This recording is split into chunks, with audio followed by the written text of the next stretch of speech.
تا حالا فکر کردی چرا ما ایرانی‌ها اونقدر که چای سیاهو میشناسیم ولی چای ماچا برامون مثل یه مهمون غریبه است؟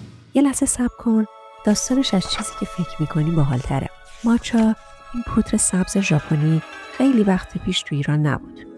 چای سیاه از دوره قاجار با تجارت از چین و هند اومد وارد ایران شد و چون ارزون‌تر و در دسترس تر بود جای قهوه رو گرفت و دلمون رو برد. اما ماچا اون یه مسافر امروزیه. از دهه 2010 کافه‌های شیک و جوانای کنجکاو ماچا رو آوردن ایران. اینترنت، سفرهای خارجی و موج سلامتی هم کمک کرد این سبز عجیب پاش به لیوانمون باز بشه. شباهتشون هر دو حالمون رو جا میارن.